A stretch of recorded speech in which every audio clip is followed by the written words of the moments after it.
नमस्कार दोस्तों, स्वागत है आप सभी का। आज हम लाए हैं आपके लिए श्रीमद् भगवद गीता के 8वें अध्याय की रोचक और प्रेरणादायक बातें।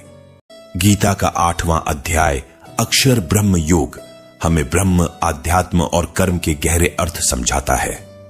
आइए मिलकर समझें भगवद गीता के इस अद्भुत ज्ञान को। यदक्षरम वेद विदो वदन्ति विशन्ति यद्यतयो वीतरागा यदिच्छन्तो ब्रह्मचर्यम चरन्ति तत्ते पदम संग्रहेण प्रवक्ष्ये। वेदों के अनुसार सच्चिदानंद धन रूप परम पद को अविनाश माना जाता है।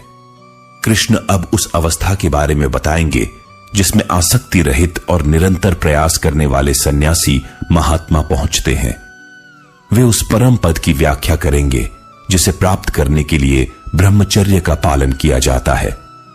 कृष्ण अर्जुन को समझाएंगे कि बहुत सारी बड़ी पदवी होती है, लेकिन एक ऐसा सर्वोच्च स्थान है जो भगवान तक पहुंचने का मार्ग खोलता है।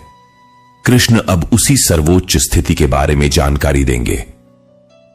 सर्वद्वाराणि संयम्य मनोहृदि निरुध्य च उमूर्ध्न्याधायात्मन प्राणमास्थितो योग धारणाम ओमित्येकाक्षरम ब्रह्म व्याहरण मामनुस्मरण यय प्रयाति त्यजन देहम स याति परमान गतिम आ। दोस्तों, कृष्ण इन श्लोकों में एक विशेष प्रक्रिया के बारे में बता रहे हैं जो अंतिम समय में आपको भगवान तक पहुंचा सकती है। ध्यान से सुनिए। सबसे पहले सभी इंद्रियों के मार्गों को रोकना होगा और मन को हृदय के भीतर स्थिर करना होगा। इसके बाद उस स्थिर मन से प्राणों को मस्तक के बीच में स्थापित करना होगा। जो व्यक्ति इस योग धारा में स्थित होकर अक्षर रूप ब्रह्म का जाप करता है और मुझ निर्गुण की ध्यान करता है और फिर शरीर को त्याग करता है, कृष्ण कहते हैं कि वह व्यक्ति परम गति को प्राप्त करता है। अनन्य चेता सततन यो मां स्मृति नित्यश तस्याहम सुलभ पार्थ नित्य युक्तस्य योगिन।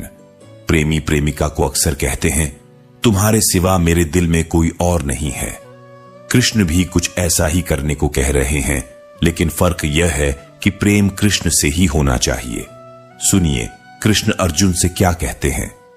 हे अर्जुन, जो व्यक्ति मुझ में पूर्ण रूप से चित्त लगाकर निरंतर मुझ पुरुषोत्तम को स्मरण करता है, उसके लिए मैं सुलभ हूं, यानी उसे सहज ही प्राप्त हो जाता हूं। इसका मतलब है कि जब आपके मन में केवल कृष्ण ही होते हैं और किसी और का स्थान नहीं होता, तब कृष्ण उसी को प्राप्त होते हैं। यहां कृष्ण से तात्पर्य उस परमात्मा से है जिसकी आत्मा हम सभी में व्याप्त है। मामुपेत्य पुनर्जन्म दुखालयम शाश्वतम उनाप्नुवन्ति महात्मान् संसिद्धिं परमांगता। ब्रह्मा का एक पल हमारे कई वर्षों के बराबर होता है।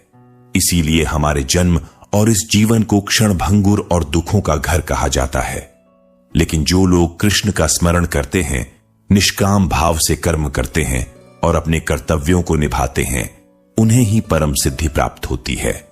कृष्ण कहते हैं कि ऐसे लोग महात्मा कहलाते हैं।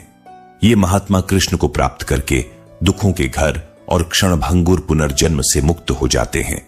यानी जो लोग सच्चाई को जान लेते हैं, उन्हें सिद्धि प्राप्त होती है और वे फिर इस पृथ्वी के क्षणभंगुर और दुख भरे जीवन में लौटते नहीं हैं।